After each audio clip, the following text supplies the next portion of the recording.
আসসালামু আলাইকুম প্রিয় ভিউয়ার্স, আমরা যারা কৃষিকাজ করি অনেকেই অনেক কিছু জানি না। আজকে একটি গুরুত্বপূর্ণ বিষয় আপনাদের মাঝে শেয়ার করবে একজন খাঁটি কৃষক, আমার বড় ভাই। তিনি আপনাদের পাট সেচ দিয়ে বুনানোর একটা প্রক্রিয়ার কথা বলবে। চলুন আমরা তার কাছ থেকে এই প্রক্রিয়াটায় পাট বুনলে কি লাভ হবে, আর অন্যরা যে প্রক্রিয়ায় বুনইছে সেই প্রক্রিয়ায় যদি কেউ বুনয় তাদের কি ক্ষতি হবে সেই বিষয়টা বিস্তারিত জানবো। আসসালামু আলাইকুম। ওয়ালাইকুম আসসালাম। হ্যাঁ, আপনি বলেন আপনার যে এই যে 8 বিঘে আপনার কতটুক জমি বুনইছে? আমি 8 বিঘে জমি করছি। কোনটা দেখান? এই যে আমার জমিটা দেখা যাচ্ছে, পাশে এই যে জমিগুলো দেখা যাচ্ছে, এই যে সাদা সাদা টুক একদম, যেগুলো বন কম হয়েছে। আমার প্রকৃতিতে বন কম, মানে এই যে এই জমি আপনার? হ্যাঁ, এই জমি আমার প্রকৃতিতে বন কম হয়েছে, পাট ভালো হয়েছে।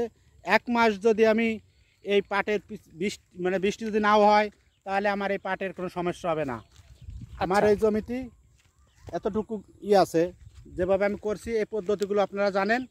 আর পাশের জমি যে করছে আমার অন্য আরেক কাকা, সে কাকার জমিটাও দেখেন, আমারটাও দেখেন। দেখে যদি আমারটা আপনাদের ভালো লাগে আপনারা প্রকৃতিতে কাজ করবেন।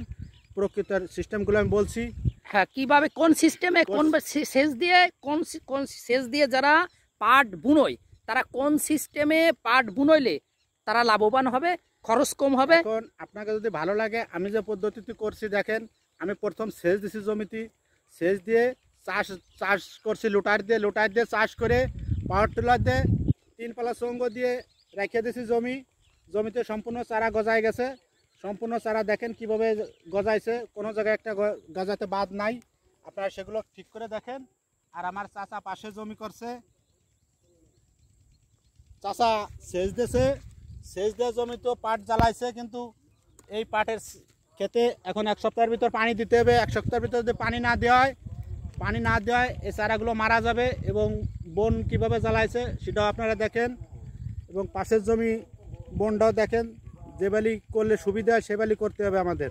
আচ্ছা, পাশের জমিটা একটু দেখি, চলেন। জমিটা দেখি, প্রচুর বন জমিতে দেখেন, মাটি ফাটিয়ে গেছে, মাটি ফাটিয়ে গেছে, শুকিয়ে গেছে মাটি। দেখেন পাট গজাইছে ঠিকই, কিন্তু মাটি শুকাইছে আর শুকিয়ে গেছে। এখন এই জমিতে সেচ না দিলে হবে না।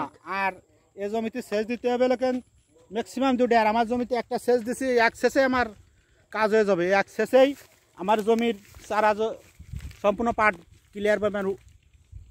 বড় ভাইয়ের মতো পাট কেউ বানাতে পারে না আমাদের অত্র এলাকায়। আসলে বড় ভাই যে প্রক্রিয়াটার কথা বলছে সেটা যদি আমি ক্লিয়ার করে দিই আপনাদের, আপনাদের পাট বুননোর আগে জমিটাকে চাষ দিতে হবে। চাষ দেওয়ার পরে আপনারা সেচ দিবেন। পুরো জমিতে যদি বৃষ্টি না হয় সেচ দিতেই হবে। সেচ দেওয়ার পরে যখন জমিতে যখন আসবে তখন করবেন কি, বীজ বুনে দিবেন। আর তখন আবার আরেকটা চাষ দিবেন, চাষ দেওয়ার পরে বীজ বুনবেন।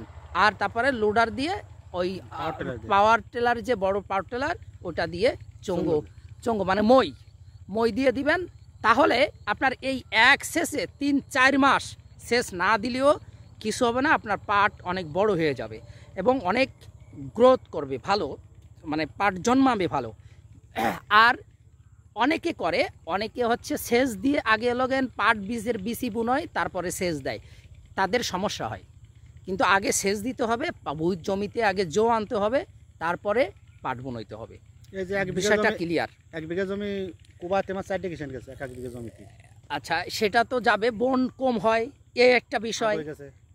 আর পাশের আলে যারা আছে তারা আসলে অনেক বন হয়, এইটা ক্লিয়ার। আপনার যদি এই পদ্ধতিতে পাট বুনন, বিশেষ করে পাট, তাহলে আপনারা অনেক লাভবান হবেন, আপনাদের খরচও কম হবে, কিন্তু আপনাদের ফলনটা খুব ভালো পাবেন। তো আমাদের ভিডিওটা ভালো লাগলে অবশ্যই সবাই লাইক, শেয়ার, কমেন্ট করে পাশে থাকবেন। কৃষক ভাইদের জন্য দোয়া করবেন, তারা যেন সবসময় ভালো ফসল উৎপাদন করতে পারে। আল্লাহ হাফেজ।